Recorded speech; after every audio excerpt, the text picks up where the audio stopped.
Welcome to the deep dive. You know, we often get fascinated by these huge, ambitious dreams, right? Yeah, Especially visions for futuristic cities, the kind championed by really well-known figures. exactly. Today, we're diving into one that definitely caught a lot of attention, Akon City. It was pitched as this sort of real-life Wakanda, conceived by Akon, the music star, for Senegal. Yeah, it's a fascinating story. It really is a story of, well, incredible ambition, massive scale, and a reality that's still kind of unfolding. That's right. So our mission here is to really try and untangle all that. Look at the ambition, the hard realities, the controversies around Akon City.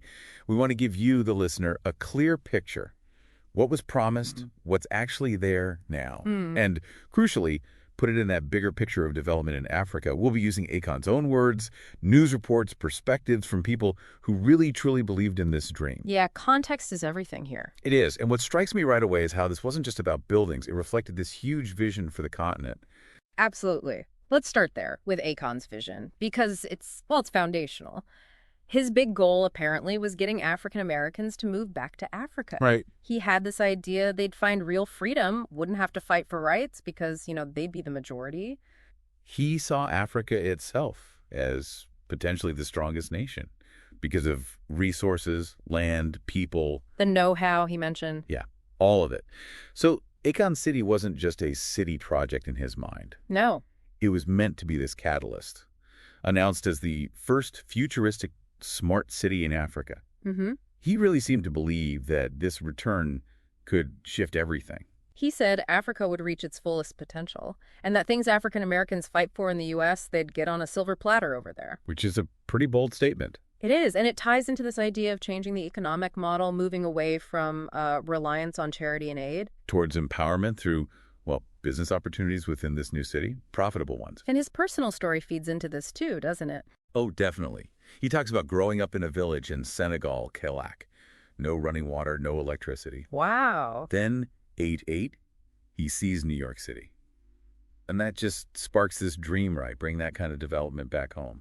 He also mentioned Dubai, seeing its transformation. Yeah, in 2004, from only 2 buildings to this huge metropolis, that apparently really fueled his ambition, too. And he kept saying the city is for the future and for the youth.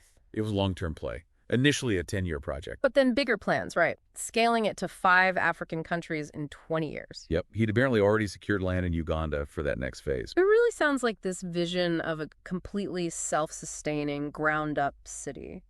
But the big question always is, how do you pay for something like that? Exactly. That's always the sticking point with grand visions. And the design reflected the ambition. We're talking 500 hectares. Which is almost 2,000 acres. Huge. Yeah, massive. And 75% of it right on the coast. Phase 1, which they were aiming to finish by 2026. To line up with the Junior Olympics in Senegal. Right. That was supposed to have a hotel, the Akon Tower, that's the corporate building, docks, restaurants, the basics, police, fire, ambulance, a mini hospital, And then later phases. condos, beach resorts, with pre-sales offered.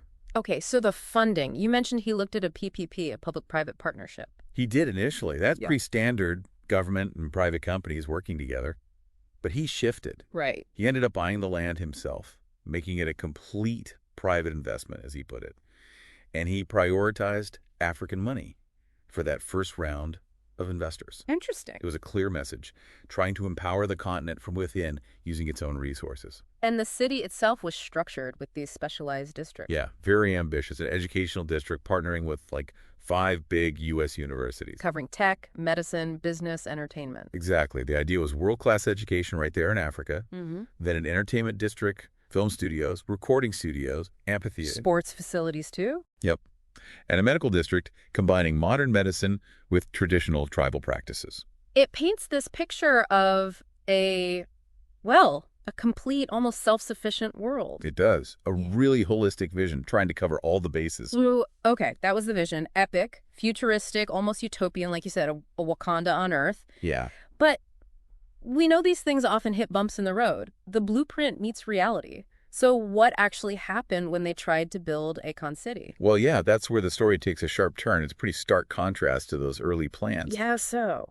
despite laying the foundation stone back in September 2020, with all the ceremony. Right. Reports from 2022, 2023, even this year, 2024, they basically say nothing significant has been built. Nothing. Well, maybe a half-built welcome center and one building. That seems to be about it. Wow. So not exactly the bustling metropolis. Not even close. And then Bloomberg reported that Senegal actually scrapped the multi-billion-dollar plan. They're opting for something much smaller now. Scrapped it, so the government pulled back. Seems like it. SAPCO, that state agency dealing with tourism development there, they came out and said the original project no longer exists. Okay. They took back most of the land. Why? Because Akon apparently didn't deliver on the $6 billion vision and, crucially, missed payments. Ah, the money again. Yeah. SAPCO even gave him an ultimatum in 2023. Start building within 2 weeks or lose the land, with payment deadlines starting June 2024. So what's Akon's side of this? Has he responded? He has. He's acknowledged maybe a mistake in promoting it while the concept was being put together. Meaning people got ahead of themselves? Kind of. He said it led to assumptions construction was already underway when it wasn't.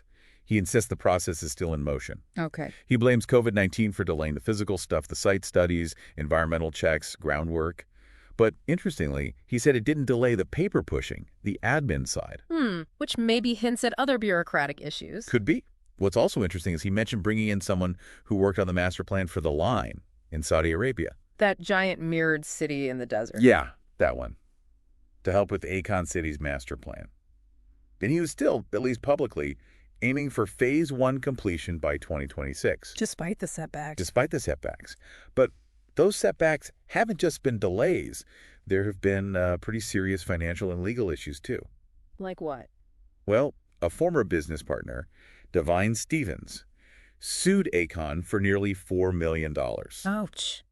Yeah, alleging Akon City and Akoin as cryptocurrency were part of a fraudulent scheme. Okay, that's a serious accusation. Very serious.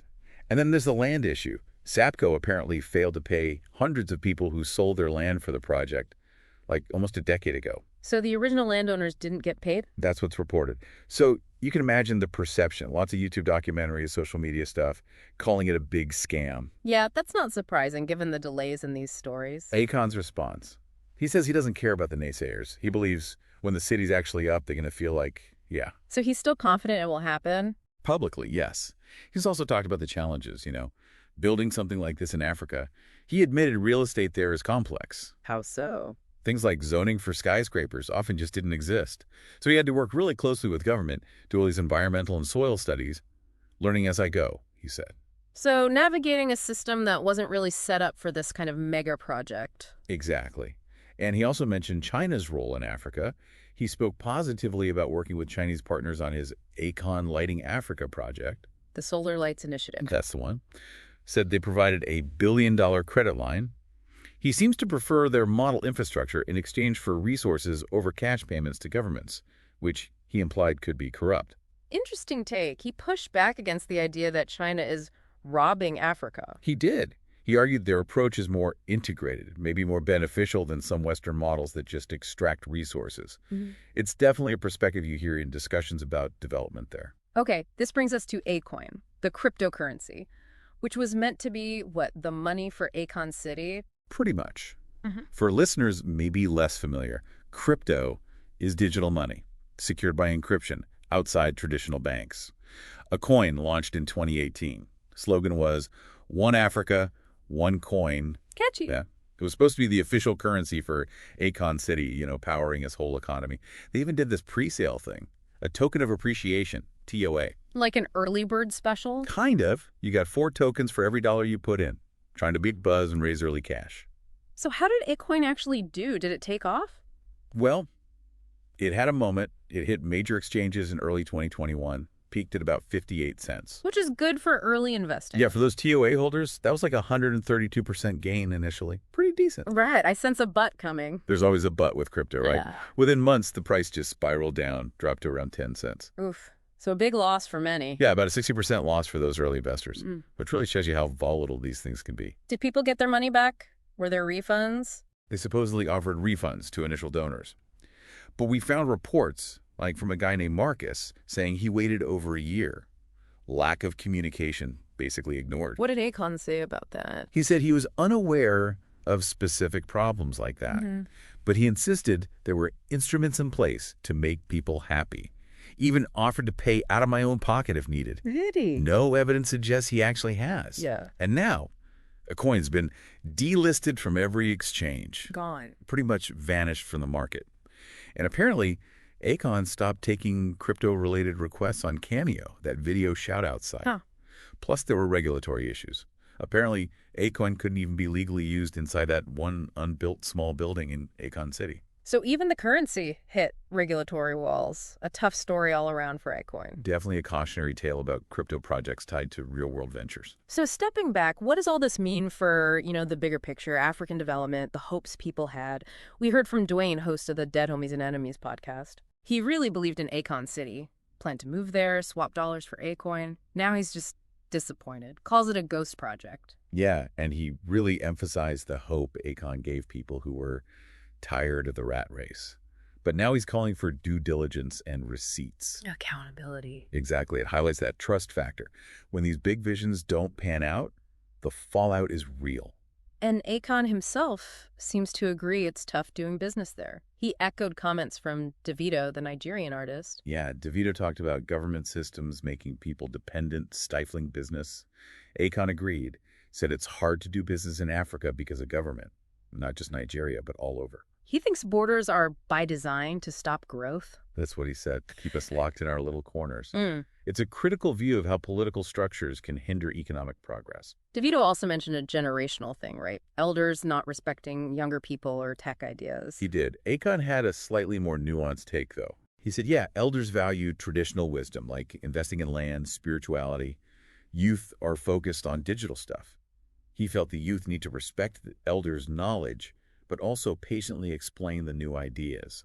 Bridging that gap. Exactly. Finding a way to integrate both, which seems crucial for any kind of sustainable development, really. And it's interesting to compare this to other celebrity projects. You mentioned Idris Elba. Right. Idris Elba has plans for an eco-city off Sierra Leone's coast. It's described very differently. How so? Much more realistic vision, apparently. They're saying it'll take decades to plan and build, and notably, No crypto. no silly tokenized currency, as one source put it. So a very different approach, drawing a clear distinction. But even that's not without criticism. No. Elba's faced flack for being involved in what critics called a propaganda film for the gold industry before.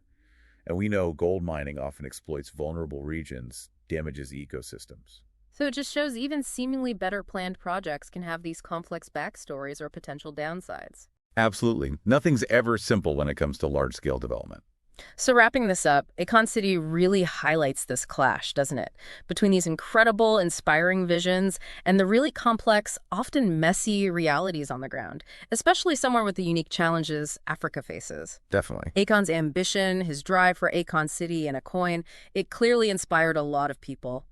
But it ran into major hurdles, leading to skepticism, disappointment, and real financial losses for some who bought in. It's a powerful case study. It shows that fame, capital, good intentions, they don't automatically guarantee success for these massive projects. So it leaves us, and you listening, with a thought to chew on. Yeah.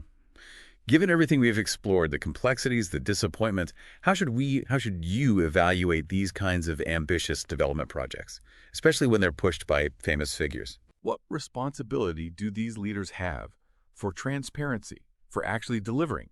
And what kind of homework, what due diligence should you do before investing your hope, maybe even your money, in these grand visions? How do you tell the difference between a real opportunity and, well, an unfulfilled promise?